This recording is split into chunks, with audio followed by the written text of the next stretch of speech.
الحمد لله الحمد لله رب العالمين والصلاة والسلام على سيد الأنبياء والمرسلين وعلى آله وأصحابه أجمعين বন্ধুরা আমার ভাইরা আমার আমরা ধারাবাহিকভাবে আলোচনা করতেছিলাম আল্লাহর নবীর সাহাবীদের জীবনী সম্পর্কে। আজ আমরা আলোচনা করব আল্লাহর নবীর প্রিয় সাহাবী মিকদাদ ইবনে আমর রাদিয়াল্লাহু তাআলা আনহুর জীবনী সম্পর্কে। তার নাম মিকদাদ, কুনিয়াত আবুল আওলাদ, আবু আমর ও আবু সাঈদ। পিতা আমর ইবনে সালাবা, তার পিতৃপুরুষের আদি বাসস্থান বাহারা। ইবনুল কালবি বর্ণনা করেন, মিকদাদের পিতা আমর তার গোত্রের এক ব্যক্তিকে হত্যা করে কিসাস বা প্রতিশোধের ভয়ে হাদ্রামাউতে পালিয়ে যান এবং কিন্দার সাথে মৈত্রী চুক্তি করেন। এই কারণে তাকে কিন্দি বলা হয়। তিনি হাদ্রামাউতের এক নারীকে বিয়ে করেন এবং তার গর্ভে মিকদাদ জন্মগ্রহণ করেন। এই হাদ্রামাউতে মিকদাদ বেড়ে ওঠেন। এখানে আবু শাম্মার ইবনে হাজার আল কিন্দি নামক এক ব্যক্তির সাথে তার ঝগড়া হয় এবং তরবারির এক আঘাতে তার একটি পা বিচ্ছিন্ন করে ফেলেন। অতঃপর পালিয়ে মক্কায় চলে যান।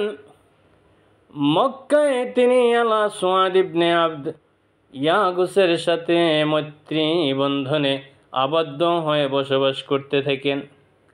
আল-আসওয়াদের সাথে তার সম্পর্ক এত মধুর ও ঘনিষ্ঠ হয় যে মিকদাদকে তিনি পালিত পুত্র হিসাবে গ্রহণ করেন।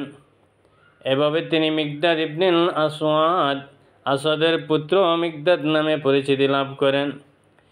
অতঃপর পবিত্র কোরআনে ওয়াদুহুম লি আবাইহিম,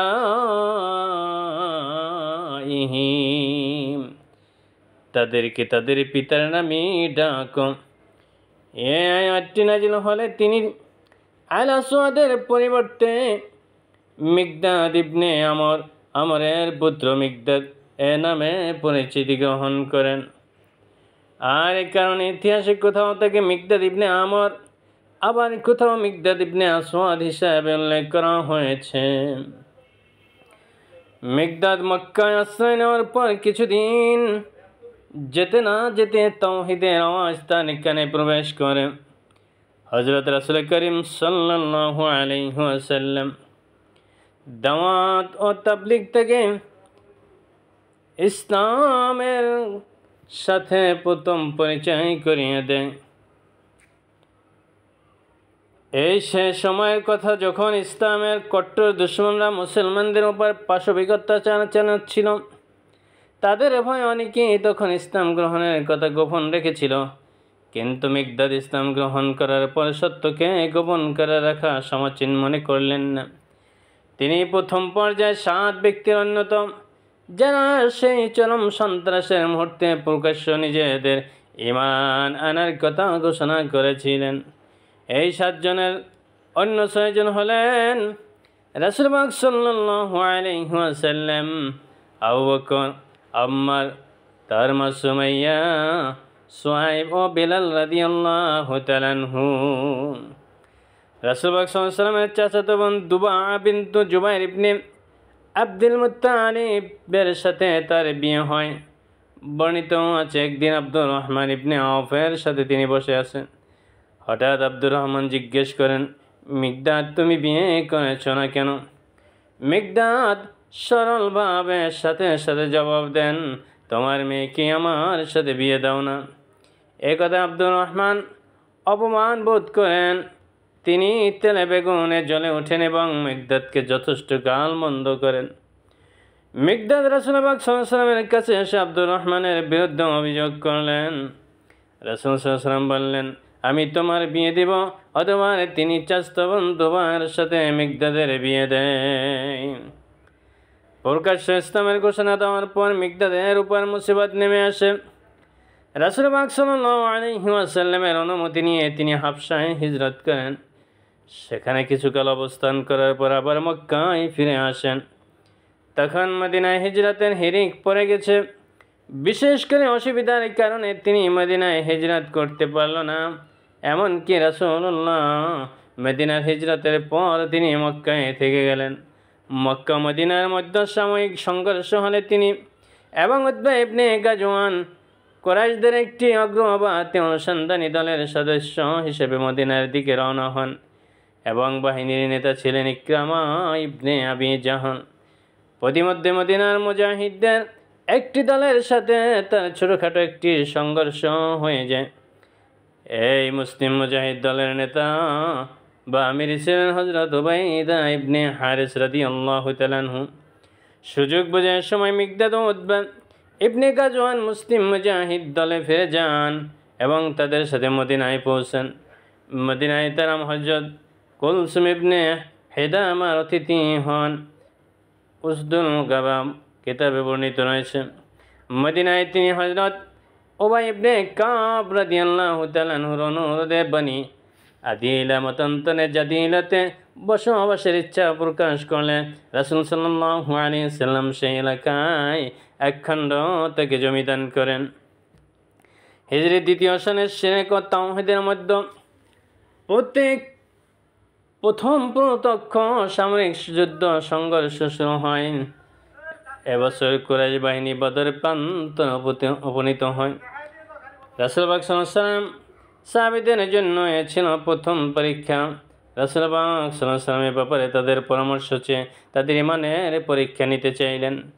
হযরত সিদ্দিক আকবর ও ফারুক আজম প্রমুখ সাহাবা ভাষণ দিয়ে তাদের কোরবানি ও আত্মত্যাগের বিরল দৃষ্টান্ত স্থাপনের ইচ্ছা প্রকাশ করেন। হযরত মিকদাদ সবাই উপস্থিত ছিলেন। তিনি এক আবেগময় ভাষণ দান করেন। ভাষণে তিনি রাসূল পাক সাল্লাল্লাহু আলাইহি ওয়াসাল্লামকে আশ্বাস করেন, বলেন, ইয়া রাসূলুল্লাহ, আল্লাহ আপনাকে যে নির্দেশ দিয়েছে তা বাস্তবায়নে এগিয়ে চলুন। আপনার সাথে আছি। আল্লাহর কসম, বনু ইসরাঈলা তাদের নবী মুসাকে বলেছিল, তুমিও তোমার রব দুজনে যাও এবং যুদ্ধ করো, আর আমরা এখানে বসে থাকি। আমরা আপনাকে তেমন কথা বলবো না, বরং আমরা আপনাকে বলবো আপনিও আপনার রব দুজন যান ও তাদের সাথে যুদ্ধ করুন, আমরা আপনার সাথে তাদের বিরুদ্ধে যুদ্ধ করব। তিনি সত্য সহকারে আপনাকে পাঠিয়েছেন, সেই সত্যের কসম, আপনি যদি আমাদের বারিকুল গিদামা পর্যন্ত নিয়ে যান, আমরা আপনার সাথে যাব এবং আপনার শত্রুর বিরুদ্ধে যুদ্ধ করব। আমরা আপনার সাথে ডানে বামে সামনে ও পেছনে সর্বদিক থেকে যুদ্ধ করব, যতক্ষণ না আল্লাহ আপনাকে বিজয় দান করেন। তার এই আবেগময় ভাষণে শুনে খুশিতে রাসূল পাক সাল্লাল্লাহু আলাইহি ওয়াসাল্লামের চেহারা মোবারক উজ্জ্বল হয়ে যায়। বদর যুদ্ধ শুরু হলো। এই যুদ্ধে মুসলিম মুজাহিদদের মধ্যে মাত্র 3 জন ছিলেন অশ্বরোহী: মিকদাদ ইবনে আমর, মুরসাদ ইবনে আবি মুরসাদ ও জুবাইর ইবনে আওয়াম। এই 3 জন ছাড়া অন্য সকলেই ছিলেন পদাতিক ও অশ্বারোহী। তবে একাধিক বর্ণনার মতে যুদ্ধে মিকদাদই ছিলেন একমাত্র অশ্বারোহী মুজাহিদ। এক কারণে বলা হয় মিকদাদই সর্বোত্তম আল্লাহর রাস্তায় তার ঘোড় দৌড়িয়েছেন। বদর ছাড়া উহুদ, খন্দক সকল গুরুত্বপূর্ণ যুদ্ধে তিনি অংশগ্রহণ করে বীরত্বের পরাকাষ্ঠা প্রদর্শন করেন। হিজরি 20 সনে হযরত আমর ইবনে আস মিশর অভিযান পরিচালনা করেন। রাজধানী মদিনায় তিনি অতিরিক্ত সামরিক সাহায্য চেয়ে খলিফা পাঠান। খলিফা ওমর রাদিয়াল্লাহু তাআলা আনহু 10,000 সিপাহী ও 4 জন অফিসার পাঠান। এই 4 জনের একজন মিকদাদ ইবনে আমর। খলিফা একটি চিঠিতে আমর ইবনে আসকে লিখে জানান, এই 4 জনের প্রতীকী শত্রুপক্ষের 10,000 সিপাহীর সমান। এই সিপাহীদের যোগদানের পর অতি অল্প সময়ের মধ্যে সমগ্র মিশরে ইসলামের পতাকা উড্ডীন হয়। হযরত খুবাইব রাদিয়াল্লাহু তাআলা আনহু মক্কার মুশরিকরা চুরি হত্যা করে। রাসূল পাক সাল্লাল্লাহু আলাইহি ওয়াসাল্লাম খুবাইবের লাশ রাতের আধারে শুল থেকে নামিয়ে আনার জন্য জুবাইর ও মিকদাদকে পাঠান। তারা খুবাইবের লাশ শোল থেকে নামিয়ে ঘোড়ার পিঠে উঠিয়ে যখন রওনা দেন তখন কুরাইশরা টের পেয়ে তাদের পশ্চাৎ অপসারণ করেন। হযরত মিকদাদের পেটটি ছিল খুব মোটা, এই কারণে বার্ধক্যে তিনি ভীষণ কষ্ট পেতে থাকেন। এ কষ্ট লাঘব করার উদ্দেশ্যে তার এক রোমান দাস তার পেটে অস্ত্রোপচার করেন, কিন্তু তা ব্যর্থ হয়। এ অবস্থায় তিনি মদিনা থেকে 3 মাইল দূরে জুরুফ নামক স্থানে হিজরি 33 সনে ইহলাক ত্যাগ করেন। আমিরুল মুমিনিন হযরত উসমান রাদিয়াল্লাহু তাআলা আনহু তার জানাজা নামাজ পড়ান। লাশ মদিনার বাকি গোরস্থানে দাফন করা হয়। মৃত্যুকালে তার বয়স হয়েছিল 70 বছর। হযরত মিকদাদের মধ্যে সর্বোত্তম চারিত্রিক বৈশিষ্ট্য বিকাশ ঘটেছিল। বদরের যুদ্ধের সময় তিনি যে নিষ্ঠা ও সততাপূর্ণ আবেগ প্রকাশ করে তাতে সমগ্র সাহাবা সমাজ তাকে ঈর্ষা করতে থাকে। হযরত আব্দুল্লাহ ইবনে উমর রাদিয়াল্লাহু বলতেন, আফসোস, আমি যদি তখন বদরের যুদ্ধে অংশগ্রহণের উপযুক্ত হতাম এবং মিকদাদের কথাগুলি আমার মুখ থেকে বের হতো। হযরত আব্দুল্লাহ ইবনে মাসউদ বলেন, বদরের যুদ্ধে আমি মিকদাদের সাথে ছিলাম। যুদ্ধে তার সাথে থাকার বিষয়টি আমার কাছে এত প্রিয় যে তার তুলনায় দুনিয়ার সব কিছু একেবারেই মূল্যহীন। ইসলামের সূচনালগ্ন চরম দারিদ্র অভাব তাকে অনেকখানি সহনশীল ও বাস্তববাদী করে তুলেছিল। তিনি বলেন, হিজরাত করে আমি যখন মদিনায় আসলাম, আমার থাকা খাওয়ার কোনো ঠিক ঠিকানা ছিল না। খোদায় আমার মরণ দশা হয়েছিল। অবশেষে রাসূল পাক সাল্লাল্লাহু আলাইহি ওয়াসাল্লাম আমার 2 জন সঙ্গী সহ আমাকে তার আশ্রয়দাতা কুলসুম ইবনে হিদাম আমার বাড়িতে স্থান দেন। তখন রাসূল পাক সাল্লাল্লাহু আলাইহি ওয়াসাল্লামের নিকট মাত্র 4টি সাগী। রাসূল পাক সাল্লাল্লাহু আলাইহি ওয়াসাল্লামের নিকট মাত্র 4টি সাগী। আমরা এতগুলি মানুষ এই সাগীগুলোর দুধ পান করে জীবন ধারণ করতাম। একদিন রাসূল পাক সাল্লাল্লাহু আলাইহি ওয়াসাল্লাম বাইরে কোথাও বেরিয়ে গেলেন। ফিরতে দেরি হলো। আমি মনে করলাম হয়তো কোনো আনসারী তাকে দাওয়াত দিয়েছেন, তিনি খেয়ে ফিরবেন। এই ধারণা আমার মনে উদয় হতেই আমি উঠে পড়লাম এবং রাসূল সাল্লাল্লাহু আলাইহি ওয়াসাল্লামের জন্য রাখা দুধটুকু এক চুমুকে পান করে ফেললাম। কিন্তু পরক্ষণে চেতনা হলো, আমার ধারণা যদি ভুল হয় তাহলে তো ভীষণ লজ্জায় পড়তে হবে।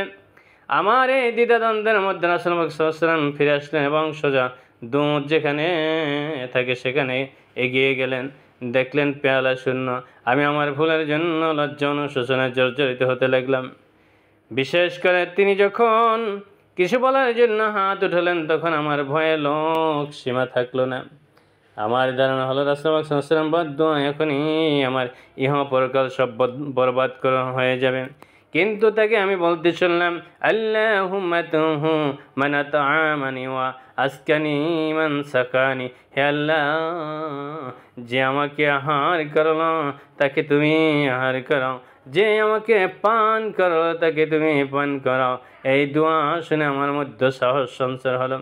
আমি উঠে সাকিগুলির কাছে গেলাম, কোনো সাকির ওলানে কিছু দুধ পাওয়া যায় কিনা এই আশায়। কিন্তু আল্লাহর সীমাহীন কুদরতে যে সাকির ওলানে হাত দেই না কেন প্রত্যেকটি দুধে পরিপূর্ণ পেলাম। প্রচুর পরিমাণে দুধ দুইয়ে রাসূল পাক সাল্লাল্লাহু আলাইহি ওয়াসাল্লামের সামনে পেশ করলাম। তিনি জিজ্ঞেস করলেন, তোমরা সবাই পান করেছো কি?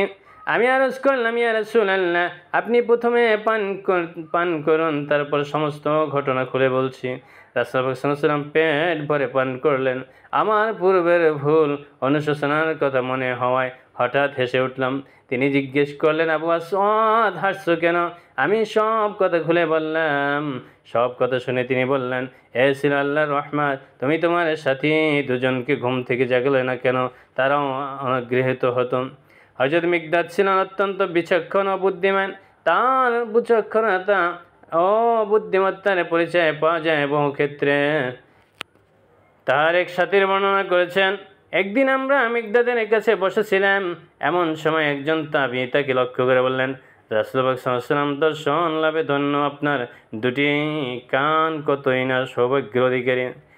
আল্লাহর কসম, আপনি যা কিছু দেখেছেন তা দেখার এবং যেসব দৃশ্য ঘটনা আপনি উপস্থিত হয়েছেন তাতে উপস্থিত হওয়ার জন্য আমরা খুব লালিত। একথা শুনে মিকদাদ লোকটির উপর খুব ক্ষেপে গেলেন। লোকেরা বলল, তা এত উত্তেজিত হওয়ার কি আছে? তিনি বললেন, বর্তমান কে ছেড়ে অতীতকে কামনা করা বৃথা কাজ, কারণ এ কথা তার জানা নেই, তখন সে থাকলে তার ভূমিকা কী হতো। আল্লাহর কসম, রাসূল পাক সাল্লাল্লাহু আলাইহি ওয়াসাল্লাম সমসাময়িক বহু লোক ঈমান না আনার কারণে তাদের ঠিকানা হয়েছে জাহান্নামে। সে কি না জানে যে কোন দলভুক্ত হতো। এমন বিপদ থেকে আল্লাহ যে তাকে রক্ষা করেছে এবং তিনি তাকে আল্লাহ রাসূল পাক সাল্লাল্লাহু আলাইহি ওয়াসাল্লাম ঈমানের দ্বার বানিয়েছেন, এর জন্য কি সে শুকরিয়া আদায় করবে না?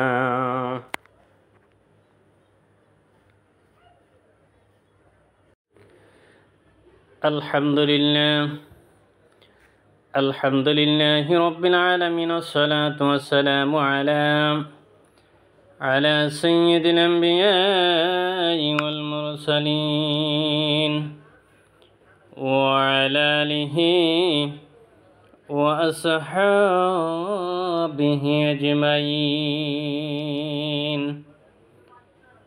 বন্ধুরা আমার, ভাইরা আমার, আমরা ধারাবাহিকভাবে আলোচনা করতেছিলাম আল্লাহর নবীর সাহাবীদের জীবনী সম্পর্কে। আজ আমরা আলোচনা করব আল্লাহর নবীর প্রিয় সাহাবী মিকদাদ ইবনে আমর রাদিয়াল্লাহু তাআলা আনহুর জীবনী সম্পর্কে। তার নাম মিকদাদ, কুনিয়াত আবুল আওলাদ, আবু আমর ও আবু সাঈদ। পিতা আমর ইবনে সালাবা, তার পিতৃপুরুষের আদি বাসস্থান বাহারা। ইবনুল কালবি বর্ণনা করেন, মিকদাদের পিতা আমর তার গোত্রের এক ব্যক্তিকে হত্যা করে কিসাস বা প্রতিশোধের ভয়ে হাদ্রামাউতে পালিয়ে যান এবং কিন্দার সাথে মৈত্রী চুক্তি করেন। এই কারণে তাকে কিন্দি বলা হয়।